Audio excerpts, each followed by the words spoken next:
નમસ્કાર, તકલીફ 24 ન્યૂઝ સાથે આજે અમે તમને લઈ જઈ રહ્યા છીએ બોટાદ જિલ્લાના અણિયાળી કસ્બાતિક પ્રાથમિક શાળામાં, જ્યાં 77માં પ્રજાસત્તાક પર્વની ઉજવણી માત્ર ઔપચારિક નહીં પરંતુ પ્રેરણાત્મક બની રહી દીકરીઓના હસ્તે થયેલ ધ્વજવંદન અને ગુજરાત પોલીસમાં પસંદ થયેલ દીકરીનું સન્માન, આ બંને ક્ષણોએ સમગ્ર ગામને ગૌરવ અનુભવાવ્યો।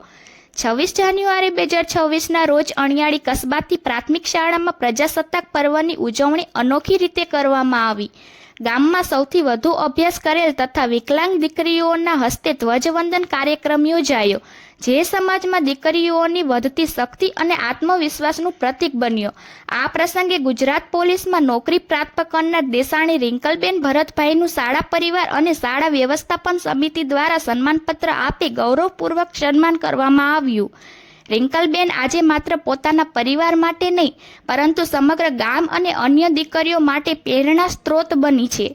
શાળા પરિવાર, ગ્રામજનો અને વ્યવસ્થાપન સમિતિએ દીકરીઓ શિક્ષણ અને સેવા ક્ષેત્રે આગળ વધે તેવી શુભેચ્છાઓ પાઠવી હતી। રાજેશભાઈ દેસાણી, તકલીફ 24 ન્યૂઝ।